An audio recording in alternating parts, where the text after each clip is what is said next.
What is going on, everybody? Welcome into TTP Sports and the Flyers. They drop a game in Ottawa tonight. It was a very, I guess you could describe it as it says in the title, a very lackluster. Well, it actually doesn't say it in the title, so that's a mistake by me. But it was a very lackluster, frustrating night offensively, and it definitely was just a game where they didn't have many chances. They definitely did not in this game whatsoever. But they had their chances to score. And especially when you go up very early in this game, like 30 seconds into the first period, where Tyson Forster just wires one by Olmark, and you put you up 1-0 early, it felt like, oh, maybe the Flyers are going to run amok on a Ottawa team that is struggling right now. Their goaltending hasn't been good. They don't have Brady Tkachuk, who just, had thumb surgery. He's going to be out for a little bit.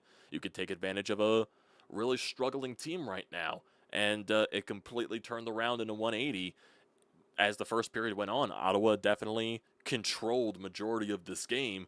They suffocated the Flyers a lot in this one, and the Flyers really could not generate a lot of chances after they scored that first goal of the game. And Matvei Michkov had a breakaway, did not convert on it. He also had a chance in the second period where he was, wide open in the slot, had a grade A opportunity, and completely missed the net. I'm not sure if a defender touched his stick at the very last second to make the puck change direction, because it would look weird as Michkov completely missed the net point blank. So it looked on the replay that at the very last second an Ottawa player got a stick on Michkov, which forced the puck to change direction, forced the shot to change direction. So I'm not entirely sure there. But Michkov is getting his chances, which I do take a positive out of that. I think if I look at the entire, and granted, there was not much offensively from the Flyers tonight. They went over 3 on the power play. After that first Forster goal, really nothing happened after that. The Couturier line definitely wasn't generating much. Konechny was very frustrating in this game. Not much from that Cates line since the first goal of the game, and realistically, that was just on a line change when the Couturier line was still out there. It was Owen Tippett going off of the ice, incoming Tyson Forster, and it was a nice pass from Travis Konechny where Forster just wired one into the net. But nothing really much from the Cates line. I think the best overall line that was generating a lot of the offensive chances was Michkov, was Zegras, was that Dvorak line, and they were probably the best, I would say, overall line tonight in terms of just generating offensive opportunities. And I think that for Matvei Michkov, it's frustrating that he's not potting those points now. It's frustrating that he's not getting those goals now when he is getting those chances, because the chances for him have been very limited to start this season, let's be real here. But I do find it positive, because more times than not, when Matvei Michkov gets chances like that, when he gets a breakaway, when he gets a point-blank shot, he's probably going to score on that more times than I would think so. And when you're thinking about it, if he continues to get chances like this game after game after game now, because it does look like he's a little bit getting into some type of groove, he's definitely looking a little bit more confident out there. I guarantee you Matvei Michkov will start generating points. I understand it's very frustrating right now that he's not converting those goals, that he's not getting assists, but right now with this Flyers team, it looks like they have one game where they can score, they have no games where they can score, blah, blah, blah, blah, blah. And this was one of those games, and it's going to happen throughout the course of an 82-game season, where you just are behind the 8-ball against another team, and you really can't generate that much offensively, and that was just the bottom line tonight. What was the really good thing for them once again tonight was Dan Vladar in net, and Dan Vladar really kept them in this game. And this was truly one of the first games of the season where the Flyers allowed a very high shot volume, because if you basically go to the last, ever since the season started, so what is this, game 6, game 7 or something like that, and they're not really they're really not allowing many shots per game. I think this is the first time this season they've allowed 30 shots or more in a game. It's usually been like 25 or less from what I can recall. And the first game that they allowed 30-plus shots, Dan Vladar looked very good. Dan Vladar looked ready for it, and Dan Vladar what really kept you in this game, which allowed it to be a game. Because if you're thinking about it, if Sam Ersson played in this game tonight, with the chances that Ottawa got, it really could have been like a 4-1, 5-1 game at some point because that's, just Sam Harrison. That's the experience with him. But Dan Vladar kept you in the game right now. Dan Vladar is playing on the top of his game, and he's keeping you within the contest, and you really couldn't say that about the goaltending last year.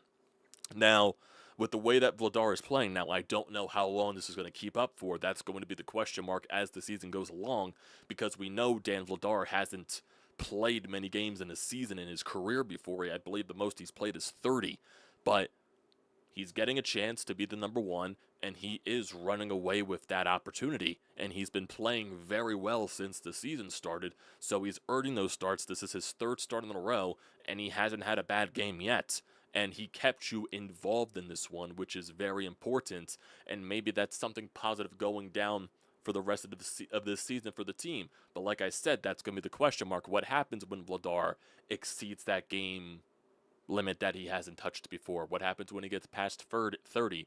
What happens when he reaches near 40? Is the gas going to run out? Is his body just not going to react the same? It's just, you're going to have to wait and see when we get to that type of situation with Dan Vladar. And that's another discussion for another day, but that probably would help with the Olympic break, because you do have that 2-week Olympic break in February, so that can probably really help get a lot of rest right there with those 2 weeks, because most likely I wouldn't assume Dan Vladar plays in the Olympics.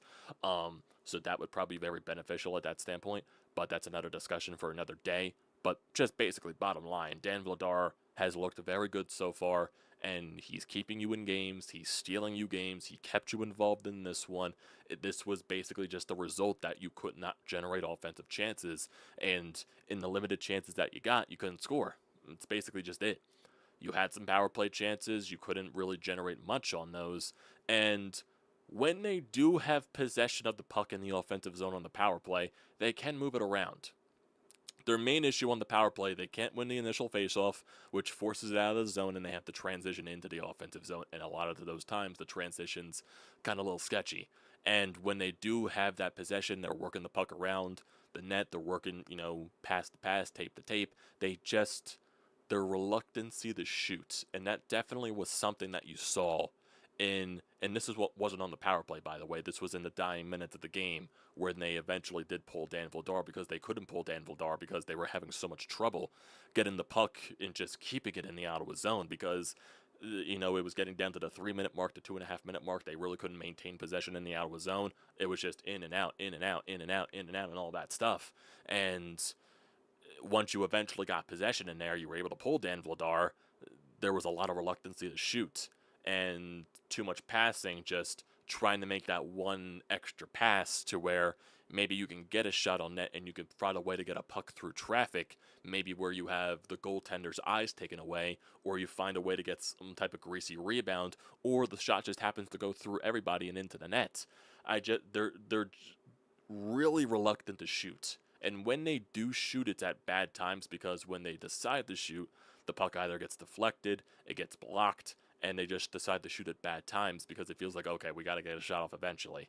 So, and I think that goes back to the defensemen, and I think Tackett has brought this up a couple of times, that their defensemen are they just don't want to shoot for some reason, the defensemen. That just goes to the entire defensive core, like a Drysdale, like a Sanheim, like a Cam York. When they have these offensive chances, especially on the power play and stuff like that, they are, I'm not sure if it's hesitant, they just don't want to, if that makes sense. And I think that is what you see on the power play. That's what you saw in that last minute, because it just looked like they were not trying to force things to happen. They were just trying too hard to look for the perfect play, to look for the perfect pass. And maybe that is also a combination of just trying to look for that extra pass and trying to find a guy wide open for a one-timer or something, or for a tap-in. And that just wasn't going to happen with the way that Ottawa was just completely suffocating you. And from the power play perspective tonight, they really just could not handle Ottawa's forecheck for some reason. They were very aggressive on the penalty kill, and Ottawa's penalty kill is dead last so far to start the season in the National Hockey League. So that's very frustrating in that fact. And for some reason, they just could not handle the aggressiveness. I think that's just been a theme with Flyers power plays for the past so many years. They cannot handle aggressive penalty kills. It just feels like they panic too much when the penalty kill is very aggressive, when the defender is trying to get up in their face and something like that. So that's definitely what I see from that standpoint. But it's just, they got so limited chances in today's game, and you do need to bury those chances. I'm not trying to take the criticism. I'm not trying to make it look like it's overly positive with the Michkov chances in tonight's game, because Michkov got the breakaway because he did take a penalty, and the Flyers' penalty kill was good tonight. They took 5 penalties, which is still an issue because they've been very undisciplined to start the season. They took 5 penalties. They killed off all of those power plays for Ottawa, and one of those penalties was on Matvei Michkov, and right after the penalty was killed, Matvei Michkov comes off the box. You get the outlet pass where he has a wide open breakaway. He has all the time and space in the world. He got Ullmark to deke. I guess Ullmark just got a piece of it to where the puck just deflected out and above the net because he got him moving, he got him dancing, and he went for the backhand and he just missed. It's not that he just missed. I think Ullmark got a piece of it. So it sucks when he does finally get that breakaway, he doesn't convert on it. And when he has that chance point blank in that second period and he misses the net wide, which I still think a defenseman got something on that shot, because it just isn't like a Matvei Michkov to completely miss the net point blank. I just don't believe that whatsoever. Maybe he just did. Maybe he just did. And when Michkov gets off to this such a slow start, and when he has a game where he's getting his chances, you want him to convert. And right now, the Flyers' best players really aren't contributing that much. Konechny had a very frustrating game. I thought a lot of the passes that he was making was very frustrating. I know he got the goal the other night against Seattle, but still it looks like he's trying to do way too much out there. The Sean Couturier line, Owen Tippett, his goal streak snapped, but I still think Tippett generated some very interesting chances in today's game. I thought Tippett was fine from that perspective. What else? There were some passes that just couldn't be handled. It looked like they just weren't connecting on certain passes. They weren't accepting passes, if that really makes sense right there. I really do think the Zegras line was probably the best line of tonight's game, just from a perspective of generating chances. And the analytics do show that. If you see like those analytical cards that pop up after games, I'm sure a lot of those will favor like Michkov, Zegras, all that stuff. I'm not sure if it popped up right now, but it definitely probably will.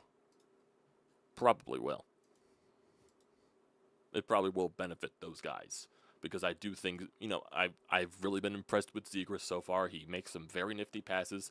The one penalty that he did draw in tonight's game was very nasty, in my opinion. That I've never thought I would say in my life that drawing a penalty was nasty, but he does a little spinorama, forces a trip.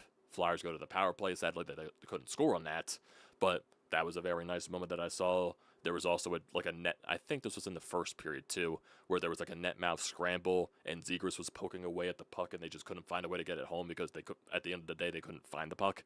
So it was one of those situations. But I think a lot of people are very frustrated after tonight, which is understandable from how much offense you got on Monday's game against Seattle. And you also got to handle, you're going to have games like this. You're also going up against a very desperate Ottawa team that's been playing very bad. So they're desperate. They also don't have their captain, so they're going to play inspired, I guess you can say. So, and clearly you were behind the 8 ball. And that's going to happen over the course of an 82-game season. This Flyers team is not perfect, obviously. We all know this. We should all know this. They're not that good of a team, eventually. They're going to have their good moments. They're going to have their bad moments like tonight. They're going to have their good moments like we saw against Seattle. Like, some of those wins that we saw against those tough teams. They're going to have their good moments. They're going to have their bad moments. That's what's going to happen over this course of the season. And we just got to see what maintains more, the good or the bad. And the one good that has really been maintaining more has been Dan Vladar. Dan Vladar has been very good. He kept them in this game. This game probably would not have been a game if Sam Ersson was in net. But Dan Vladar has been playing good. Darth Vladar has been playing good. So on the Tyson Forrester goal, Konechny and Couturier got assists on that. So Couturier has another point on the season. Tyson Forrester has his 3rd goal on the season. You had 23 shots on goal to Ottawa's 33. It really does feel like they don't win that many faceoffs, but the faceoff percentages support the Flyers for some reason. It really feels like when they don't win faceoffs, it's the important faceoffs, like the power play faceoffs, the offensive zone faceoffs. Those type of ones that you need to win, because if you win a face-off once you get the power play, it's so crucial. It helps you out so much, because you don't have to worry about the puck going all the way down the ice. You don't have to transition back through the neutral zone and into the offensive zone, and they always struggle doing that. So those are the things that they really lack on that part. And it was just a sloppy game. It was just a sloppy game. And the Michkov line stood out offensively, but that was basically it because the offensive chances were very limited in tonight's game, and Dan Vladar was your best player on the ice because he kept you involved. And if you just look at Dan Vladar's stats, 31 saves on 33 shots, that's a .939 save percentage. So, and that continues his streak of 2 goals allowed or less in his first so many starts in a Flyers uniform. I believe that's 5 starts now with in a row with 2 goals allowed or less. So I don't know if Rick Tocchet's going to give him a day off this weekend against the New York Islanders, which probably will be the case. I'm sure he's probably going to get Ersson in there at some point, so most likely maybe you'll see a game where Ersson does get in here. Because if we look at the schedule upcoming, and of course, one of the goal scorers for Ottawa in today's game was freaking Ole Lexell, former Flyer, of course, and then Claude Giroux was a factor on the first goal by Amadio, which he had a nice pass, and it was kind of a defensive breakdown. Sanheim gets caught up in the play. York's the only one back. A couple of the forwards on the forced line get caught up as well. Katori, Konechny, and all that stuff. And that just wide open, grade A chance. And Vladar couldn't do anything about that. And the same thing with Lexell. It was a situation where the Flyers just couldn't get a puck out of the zone. It was a great pass by Lars Eller, too. It was between the legs, through a couple of defensemen. It was just backdoored at Lexell, where, once again, no chance for Vladar. So, nothing really that I blame on Dan Vladar in tonight's game. It was just a lackluster offensive night, which is going to happen. Yeah. That's, basically, if we go to the schedule, I'm trying to think of when they would probably play Sam Ersson next, because Dan Vladar has played 3 games in a row going back to the Minnesota game where they won in overtime. So, Minnesota, Seattle, Ottawa, that's 3 games in a row. He played the home opener against Florida, and he played the season opener against Florida. And the games that Sam Ersson has played in was the 4-3 loss against the Carolina and the 5-2 loss against Winnipeg. I wouldn't be shocked if Sam Ersson plays Saturday against the Islanders. Would not be shocked just to get Dan Vladar to get Ersson into a game. That probably will be the case. Then Ersson probably, then gets back into the net against Pittsburgh next week with Nashville as well. So I wouldn't be shocked if that's the case. Definitely would not be shocked if that's the case. But definitely, I guess you could say it's a frustrating one. Getting the first goal in the first 30 seconds. You think something really positive is going to happen the rest of the night? They were just lackluster the rest of it. And that's going to happen over the course of an 82-game season. Just is. Not going to kill them. I don't think they deserve to get killed. But their top guys do need to get going. I would say that. Their top guys do need to get going. Konechny, Michkov, all that stuff. Zegras is getting assists. I would like to see Zegras eventually get a goal, even though I'm not criticizing Zegras' play. I think Zegras has been very good up to this point. And, yeah. Would like to see the power play get more consistent. That would also be a nice thing to see. But, yeah, that's basically all I have from tonight's game. Besides the first goal of the game, Dan Vladar playing really good, those couple of Michkov chances, there was nothing really much else. They were just behind the 8 ball the entire night. Ottawa completely controlled possession. They controlled the pace of play. The Flyers just couldn't get anything for the neutral zone consistently. Every time the puck went into the Ottawa zone, just in and out, in and out, in and out, in and out. And they really couldn't maintain possession. They had their moments, they had their spurts, but in those spurts, they couldn't get shots on net. They just couldn't. They couldn't get shots on net consistently in spurts. So, when you do get those rare chances, you do got to cash in on them. And I guess you could say that's a criticism towards the Michkov chances, because he did have those 2 grade A chances, didn't score on them. But I do find it as a positive that he is getting those chances. And the more times that he does get those chances, he will cash in. So, that's all I got for you guys tonight. So, appreciate y'all for tuning in, whoever does decide to tune into this, whenever. So don't forget to leave a comment in the comment section down below. Don't forget to drop a like. Don't forget to hit that subscribe button. Does me a great deal of service. And also use the code TTPSPORTS, $20 off your first purchase at SEATGEEK. Great deal. Don't pass it up. Appreciate y'all.